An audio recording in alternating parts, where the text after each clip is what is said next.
How is it that Finnair, Finland's flag carrier, is not in serious financial trouble or even bankruptcy right now?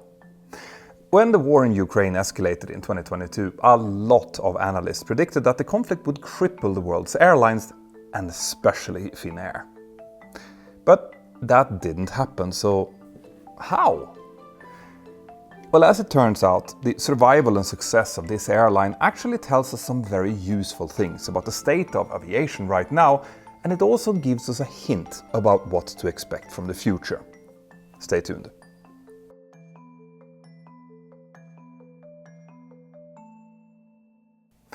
Commercial aviation is a cyclical industry with constant ups and downs in both the demand and supply of travel.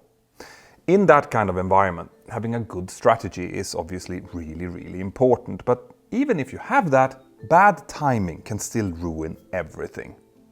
Now, Finnair is definitely an airline who had a strategy, but they also very nearly suffered from some really bad timing, starting around a decade or so ago when the airline made a key strategic shift towards long-haul travel.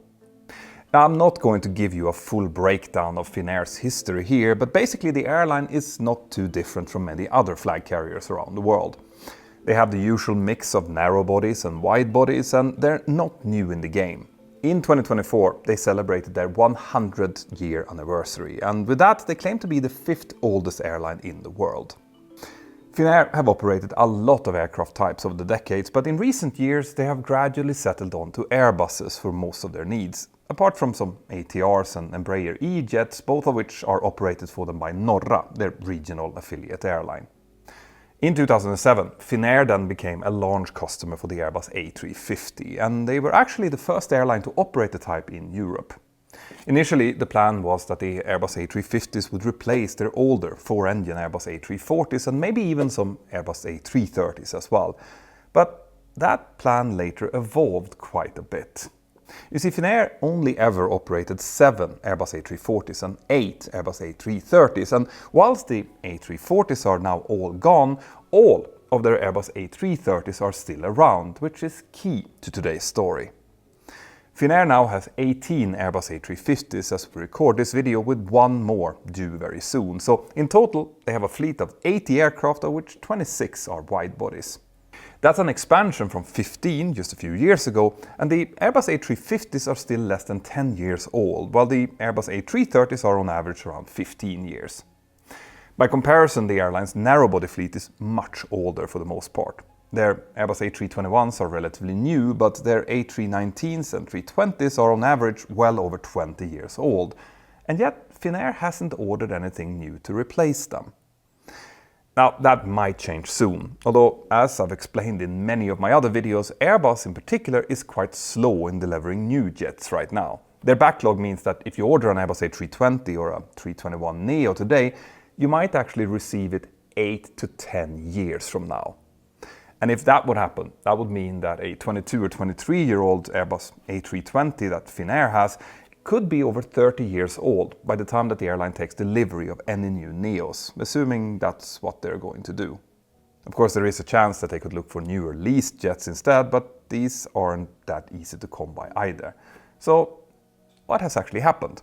How come there is such a lack of urgency to replace those smaller jets at a time when new big jets are already getting delivered? Well, that's where that change in strategy that I mentioned before comes into play. To understand what we're talking about, it's worth remembering where Finland is located on the map. You see, the country is located pretty much at the northeastern corner of Europe, a position that gives them a favorable access to a lot of international destinations, particularly in East Asia. Reaching places like Tokyo and other cities in Japan, or South Korea, Taiwan, or mainland China could allow Finnair to turn its Helsinki base into a major hub, basically for anyone traveling between Europe and East Asia.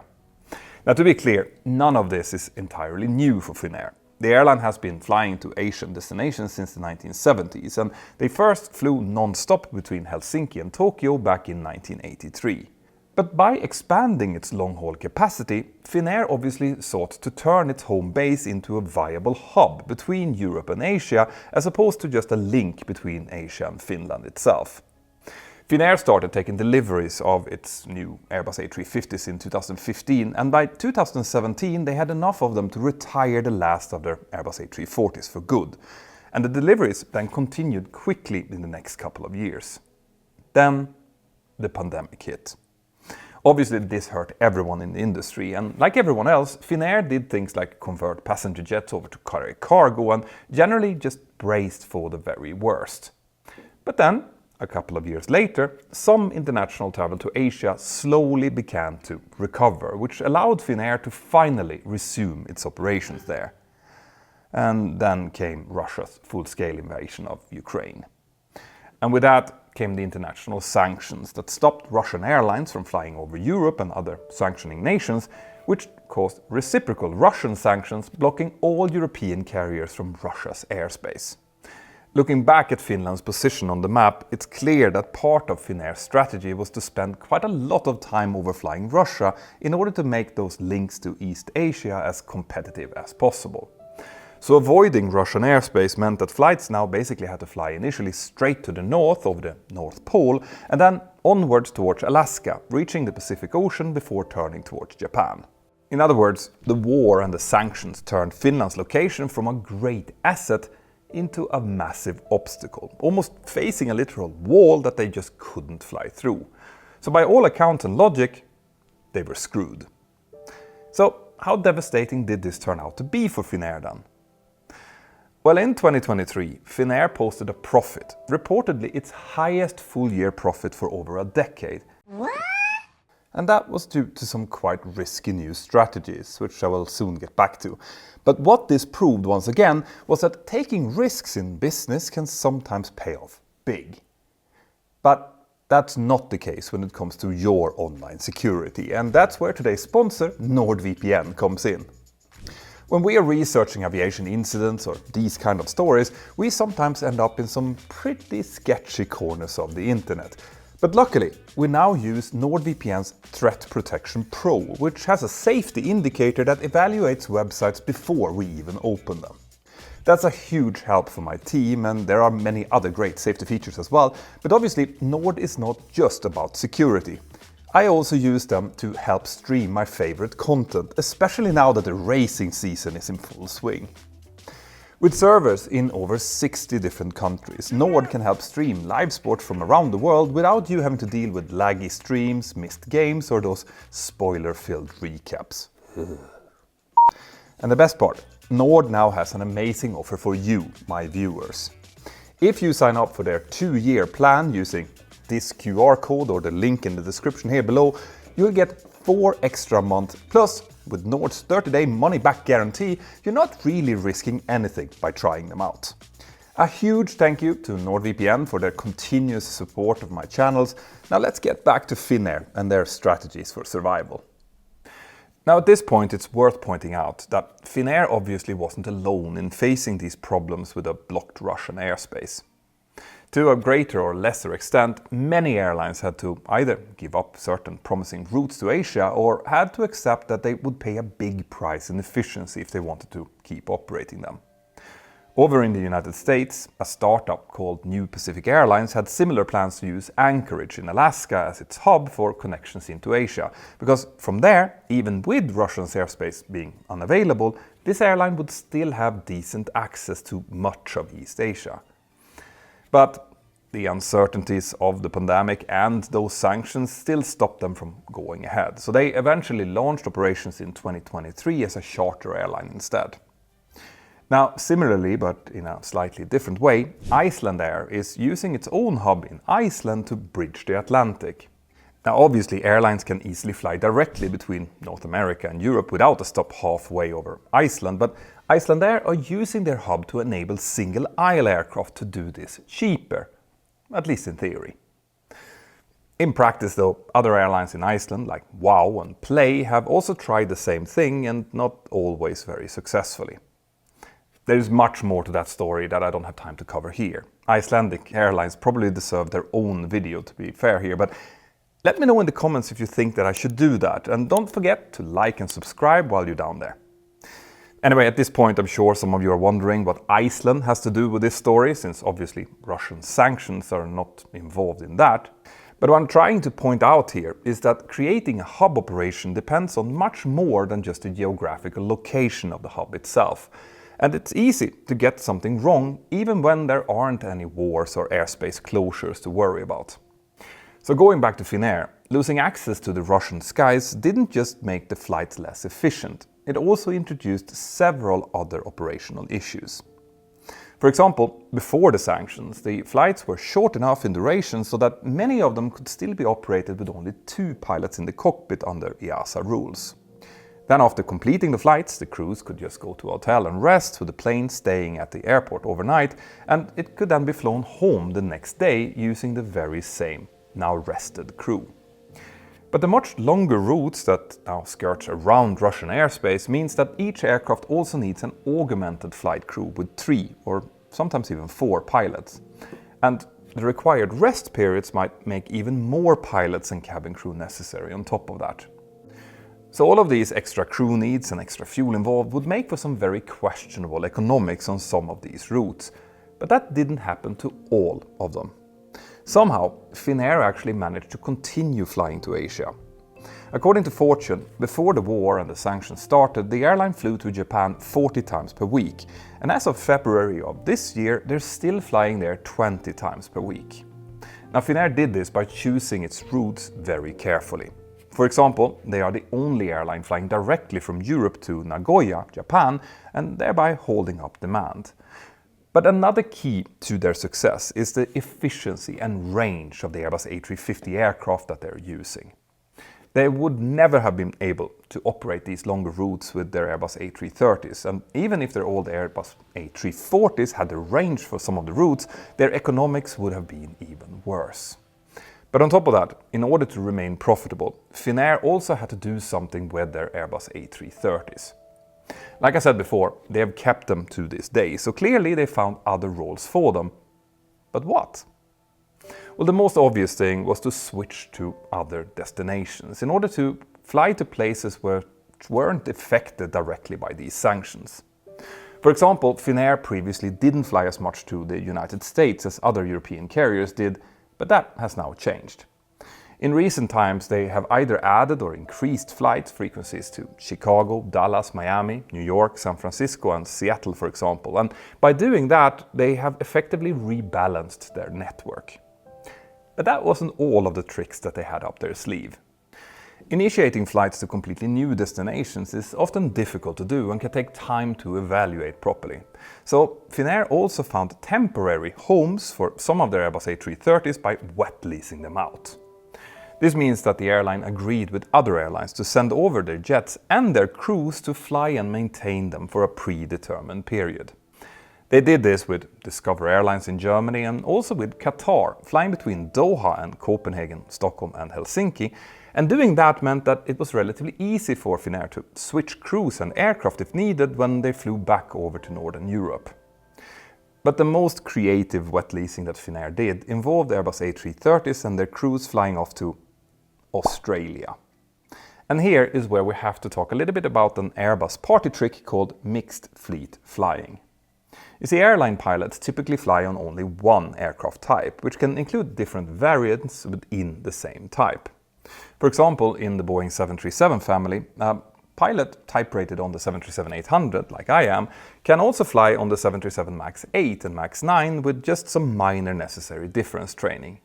And that's basically because the same type rating also covered these different variants. For Airbus, that same idea goes for the Airbus A319, Airbus A320 and Airbus A321, but on top of that, Airbus also allows its crews to transition quickly between different types. For example, between the single-aisle Airbus A320 and the wide-body Airbus A330 by only using a shortened type rating course. Now they can do that because these aircraft's cockpits and related systems and procedures are extremely similar. And that's what's called a cross-crew qualification, or a CCQ. Now, mixed fleet flying, or MFF, is a further step above that. This is the same as a CCQ, except that here pilots can qualify to fly a new type and then move back and forth between different types as needed. And Airbus operators have actually done this for planes as dissimilar as the Airbus A320 and the Airbus A380, which is pretty incredible if you think about it. So why is this relevant here then? Well, Finnair has, like I mentioned, wet leased Airbus A330s to Qantas in Australia, who are rostering these jets and their Finnair pilots to fly between Sydney and Bangkok and Singapore. So how do you think Finnair sends its pilots to fly these jets between Asia and Oceania? Do they just get them down on long-haul flights as passengers? No. Instead, what they do is they roster these pilots to fly normal Finnair flights from Helsinki in Finland down to Bangkok in an Airbus A350, and then, after a nice rest at a hotel, they go back to the airport to fly an Airbus A330 for Qantas down to Sydney. Once they're there, they spend a few days flying between Sydney and Bangkok or Singapore before getting to Bangkok again, having another rest and then flying back to Finland in an Airbus A350 that the next flight crew brought over. Now this is a 9-day trip, and I'm told that Finnair's pilots quite like them, which doesn't surprise me at all because it sounds awesome. Of course, other European carriers also needed to solve that same problem regarding avoiding Russian airspace, and they often did this by picking a more southern route to get to their destinations. And they also had similar problems with using their fleets. But it is important to point out here that the closure of Russia's airspace wasn't all bad news for everyone. For some airlines, the closure actually became a huge opportunity, and that was because the country they were from never sanctioned Russia in the first place, and therefore didn't get sanctioned back by Russia either. This meant that airlines like Turkish, Gulf carriers like Emirates or Qatar, and also airlines from China can still fly to Europe or to America by overflying Russia. This is obviously great news for them, because a lot of people who still want to fly, say, between Europe and Russia, can now do so by flying with these airlines instead. But that also means that when an airline like Finnair flies to, let's say, Japan, they now need to compete with a Chinese carrier that will stop at a Chinese airport, but will fly a much more direct route through Russian airspace. So here, an airline like Finnair must ensure that its prices remain competitive and maybe hope that its customers will value not having to stop and switch flights, or maybe doesn't want to risk flying over Russia at all and possibly end up diverting to a Russian airport if something would go wrong with its aircraft, which has actually happened with several EU and US bound flights. I'm mentioning this because I'm not trying to suggest that Finnair's last few years have been perfect. And beyond these issues that I've just mentioned, and also typical problems that all airlines and crews are facing, including the winter weather in the Nordics, Finnair has also been in the news over the past few weeks because of strikes. You see, over the past few years, many airlines have negotiated new contracts with their pilots who have seen the sharp rise in demand for travel recently and therefore have wanted to undo some of the painful cuts that they accepted during the pandemic, which is something that I completely understand, by the way. Now, in Finnair's case, the drastic changes in their networks has also involved further pressures for staff reductions, which very much now form part of these negotiations. And if the pilots decide to take action soon, their move could also affect those wet lease agreements with Qantas that I mentioned before. Now, those contracts could turn into dry leases from next October anyway, meaning that no crews are needed, and theoretically they could last for another 3 years after that. But ultimately, Finnair wants to return all of their aircraft and crews back into its own fleet. So they have already stopped all wet leases to anyone other than Qantas as we film this. Now, these contract negotiations have been going on for many months now, and we will still have to wait to see how they pan out. But with other developments around the world today, Finnair's management and the management of other airlines worldwide are now also having to consider a very different question. What will happen if or when the war between Russia and Ukraine ends? Now, obviously, the effect of such a development on the war-torn Ukraine and its people are what's most important here. But this is clearly something that the airlines also have to try and plan for. For those airlines that have continued to fly over Russia's airspace, basically filling the gap left by European, American and also Russian airlines, this will definitely be a noticeable change and possibly a quite challenging one.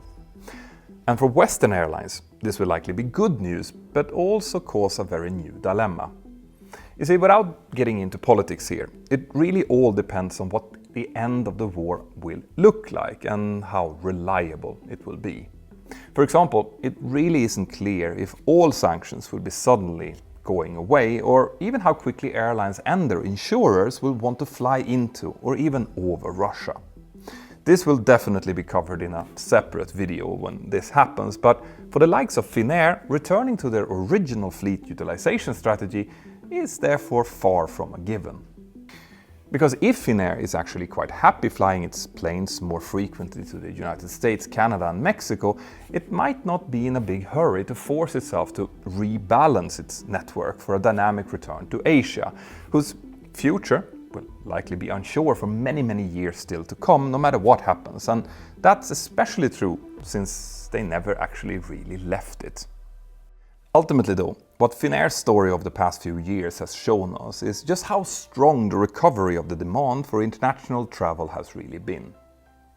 There are still serious cost pressure for the airlines in the industry, but we have seen how other airlines have struggled for what seems like much less dramatic reasons, like when route expansions hasn't worked well or when aircraft issues have kept their fleets partially grounded. So it's actually incredible to see an airline whose entire long-haul strategy hinged on flying over the world's biggest country by landmass, and then recorded their highest profit in a decade less than 2 years after losing access to that airspace. Well done, Finnair. Now, it's hard to say what the future will hold, but the relative success of Finnair is likely an indication that, providing that nothing new happens, the future looks quite bright for international long-haul travel, and that just makes me really happy to say. Now, I want to send a huge shout out to my Patreons who have helped making this video possible. If you want to join in my live Zoom hangouts or watch my videos before everyone else gets a chance to, well then please use this QR code or go to patreon.com/join/mentorpilot. Now watch this video next because it's really super interesting. My name is Peter Hörnfeldt and you're watching Mentor now. Have an absolutely fantastic day and I'll see you next time. Bye bye.